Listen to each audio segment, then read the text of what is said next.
এই মক্কার ভিতরে যখন আপনার আমার নবী প্রাথমিক পর্যায়ে ছিল,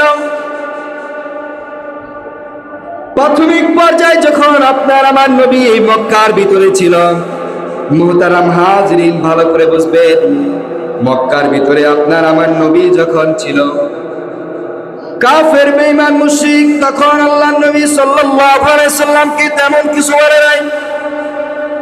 আল্লাহর নবীকে কাফের বেঈমান মুশরিকরা সকলেই জানতো, সকলেই চিনত মুহাম্মদকে এক নামে মুহাম্মদ আল আমিন, মুহাম্মদ সত্য কথা বলে, মুহাম্মদ সত্যবাদিতা, এই কথা সকলের মুখে মুখে ছিল।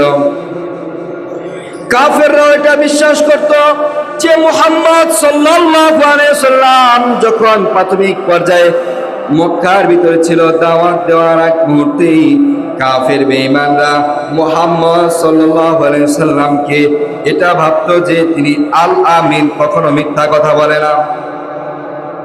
আল্লাহ নবী সাল্লাল্লাহু আলাইহি সাল্লামের কাছে যখন আল্লাহ তাআলা দ্বীনের দাওয়াত দিতে বললেন, আল্লাহ নবী সাল্লাল্লাহু আলাইহি সাল্লাম যখন একের পর এক কে দাওয়াত দিতে শুরু করলো, মক্কার ভিতরে প্রাথমিক পর্যায়ে কথা বলতেছি, মক্কার ভিতরে যখন আল্লাহ নবী সাল্লাল্লাহু আলাইহি সাল্লাম দাওয়াত দিতে শুরু করলেন, দাওয়াত দিতে দিতে এমন হইতেছে যে কাফের বেঈমান মুশরিকদের মাথা গরম হয়ে গেছে, ক্রমে ক্রমে মুসলমানের সংখ্যা বেড়ে যাইতেছে। আল্লাহ নবী সাল্লাল্লাহু আলাইহি সাল্লাম দাওয়াত দেয়, মুসলমান হয়ে যায়, ক্রমে ক্রমে মুসলমানের সংখ্যা বাড়তেছে। এটা দেখে কাফের বেঈমান মুশরিকদের মাথা গরম। কাফের বেঈমান মুশরিকরা আল্লাহ নবী সাল্লাল্লাহু আলাইহি সাল্লামকে প্রাথমিক পর্যায়ে নিষেধ করলেন যে মুহাম্মদ, তুমি দ্বীনের দাওয়াত দিতে বন্ধ করো, দ্বীনের দাওয়াত বন্ধ করে দাও, তুমি যে কালেমার দাওয়াত দিতেছো এটা দিও না, আমাদের যে ধর্ম আছে এই ধর্মে ফিরে আসো। এই কথা বলতেছে, যখন দেখতেছে যে মুহাম্মদ তার ধর্মের উপর অটল, এই যখন এটা দেখলো কাফের বেঈমানরা ক্রমে ক্রমে ক্রমে তার চাচার কাছে চলে গেলাম। চাচা আবু তালিব তখনও জীবিত।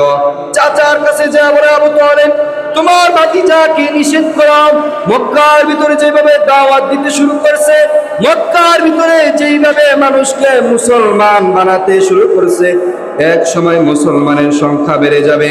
তোমার ভাতিজাকে নিষেধ করো, এই দাওয়াত, এই ধর্মের দাওয়াত থেকে নিষেধ করো, যাতে এই ধর্মের দাওয়াত না দেয়।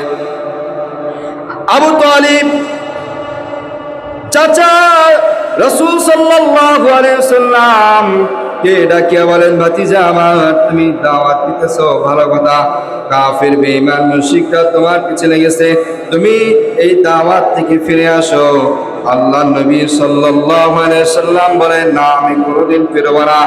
এক সময় আল্লাহ নবী সাল্লাল্লাহু আলাইহি ওয়াসাল্লামকে কাফের বেঈমান মুশরিকদের পক্ষ থেকে অফার করা হলো, তোমাকে বাদশাহিত্ব লাগলে বাদশাহিত্ব দেওয়া হবে, মন্ত্রিত্ব লাগলে মন্ত্রিত্ব দেওয়া হবে, তারপর তুমি ধর্মের দাওয়াত দিতে, তুমি ধর্মের দাওয়াত থেকে ফিরে আসো।